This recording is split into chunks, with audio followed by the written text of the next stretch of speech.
Phase 1 है इनमें तो असी समझ जी चइबो थी तो असो ट्रेलर है अञा फिल्म जेकी है वह पोयां बाकी है तो पोयां असां रखिया 22,000 फुट ते पार्क आहिनि उनमें इंशाल्लाह असो इरादो है इन फ्यूचर असी ज़ूब ठाहींदासीं ऐं मोनोमेंट जाम शयूं माना ॾींदासीं जेकी टंडो मोहम्मद खान में जेके प्लाटिंग स्कीमूं हलियूं आहिनि उते का भी उहा सहूलियत कोन हूंदी असीं पर ॾींदासीं इंशाल्लाह। दोस्तों साथियों असां हिन वक़्तु मौजूदु आहियूं जमाल टाउन में जिते ही मासूम ॿारनि लाइ जेको आहे हिते इंजॉयमेंट लाइ झूला जेके आहिनि उहे लॻाया विया आहिनि।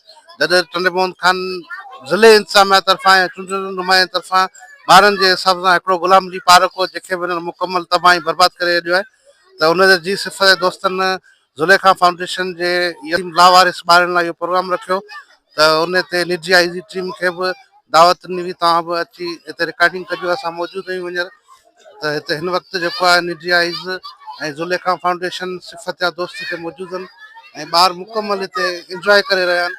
तव्हांखे ॾेखारींदा त ॿार चिंगड़नि में करे रहिया आहिनि। असांजे टंडो मोहम्मद खान में अहिड़ी का पॉइंट कोन्हे ऐं भेण रज़ा जेको मासूम ॿारनि जी मुकमल माउ जीअं परवरिश करे थी ऐं उन्हनि खे जेको आहे तइलीम सां गॾु उन्हनि सां हर जेके ख़्वाहिशूं ॿारनि जी उहो पूरी थी करे।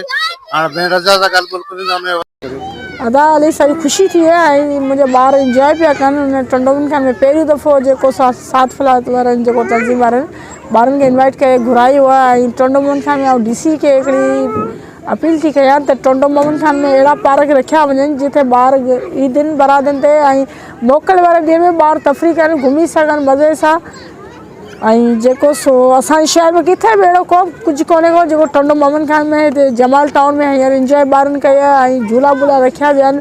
ॿियो अहिड़ो मुंहिंजे ख़्याल में टंडो में अहिड़ो किथे पार्क कोन थो नज़र अचे ऐं DC खे चवां थी त टंडो मोहम्मद खान में वॾो शहर आहे ज़िलो आहे उते बि अहिड़ो प्रोग्राम रखियो वञे अहिड़ा पार्क खोलिया वञे जिते ॿार तफ़री सां इंजॉय कनि घुमी सघनि। असांजे टंडो मोहम्मद शहर में 2 पार्क है पर ॿिन्ही सफ़ा तबाह थियल आहिनि। न को ॿारनि लाइ झूलो आहे न को ॿारनि लाइ तफ़री प्रोग्राम थो थिए ऐं जेकॾहिं को हिकिड़ो ई पार्क सुठो जेकॾहिं ठाहे ॿारनि लाइ रखियो वञे जिते ॿार घुमनि फिरनि तफ़री कनि। बिस्मिल्लाहिर्रहमानिर्रहीम। आऊं सब खां पहिरीं शुक्रगुज़ार आहियां ज़ाहिद भाउ जो जंहिं ॻाल्हाइण जो मौक़ो ॾिनो। ॿी ॻाल्हि इहा त टंडो मोहम्मद खान डिस्ट्रिक्ट में 2 मेन पार्क आहिनि जिथे झूला बि कोन्हनि का ऐं का बि तफ़री जी का जॻह कोन्हे की वॉकिंग ट्रैक बि कोन्हे को। अॻे माण्हू हुते वेंदा हुआ एक्सरसाइज़ लाइ ऐं वॉक करण लाइ लेकिन उहो बि हुते न फ़िलहाल मौजूदु कोन्हे को। असां हिते टंडो मोहम्मद खान जे शहरनि लाइ असां हिकिड़ी तफ़री गाह ॾियूं पिया ऐं ॿी ॻाल्हि इहा मूंखे सभ खां वधि ख़ुशी इहा थी आहे त अॼु पप्पू भाउ जेको टंडो मोहम्मद खान जो ईदी सॾायो वेंदो आहे ऐं अदी रज़िया सेतो जेकी तव्हां सभिनि खे ख़बर आहे यतीम ॿारनि जी हमेशह खां शुरू खां वठी उहो ख़्यालु रखंदी आहे त हुननि जो अॼु पप्पू भाउ जिते रखियो आहे इवेंट रखियो आहे ॿार बि हिते अची वीचारा ख़ुशि थिया ऐं असांजो पंहिंजो इहो ई आहे माण्हुनि लाइ असां आसानी करियूं ऐं असांखे बि माण्हुनि मां इहा ई उमेद आहे त असांखे वधि खां वधि मोट ॾींदा। हीअ त असांजो फेज़ 1 आहे हिन में त असीं सम्झ जी चइबो आहे हीअ त असांजो ट्रेलर आहे अञा फिल्म जेकी आहे उहा पोयां बाक़ी आहे त पोयां असां रखिया आहिनि 22,000 फुट ते पार्क आहिनि उनमें इंशाल्लाह असांजो इरादो आहे इन फ्यूचर असीं ज़ूब ठाहींदासीं ऐं मोनोमेंट जाम शयूं माना ॾींदासीं जेकी टंडो मोहम्मद खान में जेके प्लाटिंग स्कीमूं हलियूं आहिनि उते का बि उहा सहूलियत कोन हूंदी असीं पर ॾींदासीं इंशाल्लाह। बाज़ारि हाणे तव्हां पाण ते आया आहियो तव्हां बि माशाल्लाह सोशल मीडिया ते एक्टिव आहियो मुख़्तलिफ़ कवरेज ॾींदा आहियो। अॼु इन्हनि यतीम ऐं जेके लावारिस ॿार आहिनि जेके ज़ुलेखा सेतो फाउंडेशन ते आहिनि अदी रज़िया जी रहनुमाई में हिते वठी आया आहिनि जमाल टाउन ते सो तव्हां ते ॿारनि जी ख़ुशी महसूसु करे था सघो। सच पुछो त दिलियां ई रूह खे हिकिड़ो सुकून पियो मिले हिननि जे चहिरे ॿारनि जे चहिरे ते ख़ुशी ॾिसी। चाहे वारसनि वारा त हूअं ई हूंदा आहिनि पर हीअ उहे ॿार आहिनि जिन जो वारस को कोन्हे सवाइ अल्लाह या अदी रज़िया जे ज़ेरे निगरानी में ही परवरिश वठनि पिया। सो असां इहो सोचो त छो न मुख़्तलिफ़ स्कूलनि प्राइवेट स्कूलनि जे तरफ़ां या मुख़्तलिफ़ फैमिलियूं जेके वञनि थियूं सोशल मीडिया ते पंहिंजा इवेंट वग़ैरह रखनि था पोइ ॿार अहसास महरूमी या शिकार था थियनि। सो असां सम्झो त इहो बहितर इहो थींदो साथ फलाई तंज़ीम तरफ़ां हिननि ॿारनि खे हिकिड़ो ॾींहुं हिननि जे नाले मुक़ररु कयो वञे जेको अॼु जमाल टाउन ते असां आहियूं। छो हिते झूला वग़ैरह फ्री ऑफ कास्ट आहे का बि चार्जिंग कोन्हे मुफ़्त में अचो झूला खाओ कैंटीन वग़ैरह आहे सहूलियत आहे बर्गर सैंडविच वग़ैरह जी हर शइ जी हिते सहूलियत आहे। सो ऐं माहौल बि इंतिहाई सुठो आहे। तव्हां पाण महसूसु कयो हूंदो हिननि खां हटी करे मुख़्तलिफ़ फैमिलियूं पियूं अचनि, छो हिते को बि अहिड़ो माहौल कोन्हे जेको अहिड़ो बदमाश क़िस्म जो माण्हू अचे थो त उहे इंतिज़ामिया जमाल टाउन जी इंतिज़ामिया तरफ़ां उनखे ॿाहिरि थो कढियो वञे ऐं फैमिलियुनि खे हिकिड़ो सुठो माहौल मिलियो आहे।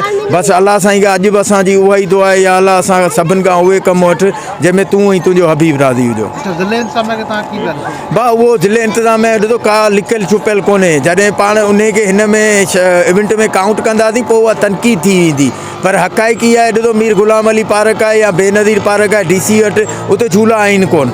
झूला ईअं कोन्हे त उते आहिनि ई कोन, उते झूला मंज़ूर थिया आहिनि, पर उहे उन्हनि जी फैमिली ऐं उन्हनि जा ॿार तव्हां हिन DC हाउस में वेंदा उते बि झूला लॻा पिया आहिनि, तव्हां मुख़्तलिफ़ MP MNA बंगलनि में वेंदा उहे झूला उते लॻा पिया आहिनि। उहे हालांकि हिननि ॿारनि जो हक़ आहे, पर अलाह साईं जंहिंखां चङो कमु वठे ऐं अॼु रब जा शुक्र अदा कंदुसि त अहिड़ो माहौल अलाह साईं असांखे ॾिनो आहे ऐं हिन नेक कम लाइ अलाह साईं सिफ़त दोस्तनि खे चूंडियो आहे।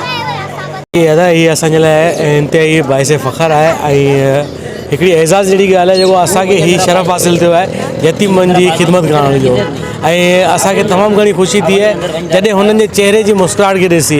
हू हिकिड़े ॾुतरियल माहौल जे अंदरि ॿुसियल माहौल जे अंदरि हू वेठल हुआ, जेके ख़ुदि जेको आहे SSA कमतरी जे शिकार थी चुका हुआ। अॼु उहे जेकॾहिं ओपन माहौल में आया आहिनि, खुलियल फिज़ा में आया आहिनि, तो हू हिकिड़ो ख़ुशी महसूसु करे रहिया आहिनि। ऐं इन खां अलावा असीं सम्झूं था त मतिलबु इन खां वधीक को दुआउनि जो दर कोन्हे को त यतीमनि जी ख़िदमत कई वञे। हीउ हिकिड़ो असांजे लाइ हिकिड़ो एज़ाज़ आहे हिकिड़े क़िस्म जो। तमाम बेहतरीन एक खुशी का माहौल है, यतीम बच्चे यहाँ पे आए तमाम बेहतरीन दिखने के अंदर आ रहा है। ये सब खेल रहे हैं डिसिप्लिन के साथ, और नबी सल्लल्लाहु अलैहि वसल्लम की हदीस है कि मैं और यतीम की कफ़ालत करने वाला क़यामत के दिन 2 उंगलियों की तरह साथ होंगे। तो ये जो बच्चे आप मेरे कब में देख रहे हैं, ये तमाम बच्चे यतीम बच्चे हैं, बेसहारा बच्चे हैं, जिनको हमारे टन मोहम्मद ख़ान की एक फ़रिश्ता सिफ़त इंसान अदी रज़िया सेतो ने परवरिश का ज़िम्मा लिया हुआ है।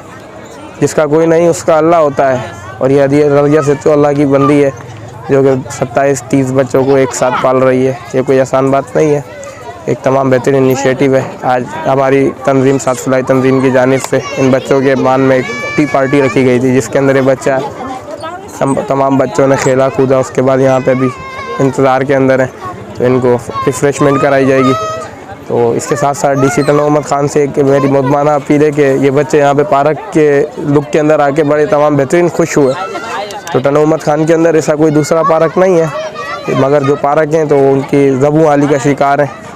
तो हमारी डिस्ट्रिक्ट इंतज़ामिया से एक मुदबाना अपील है कि जो पार्क हैं या तो एक नया पार्क दिया जाए फैमिलीज़ के लिए। अगर नहीं है कोई बजट के आपके पास शॉर्टेज है तो इसी पार्क को किसी NGO के हैंड ओवर कर दिया जाए, या कोई मुनज़्ज़म कोई तंजीम हो उसके हैंड ओवर कर दिया जाए, जो कि सिर्फ ये पार्क फैमिलीज़ के लिए हो, न कि ये पार्क नशाइयों की नज़र हो जाए। Thank U.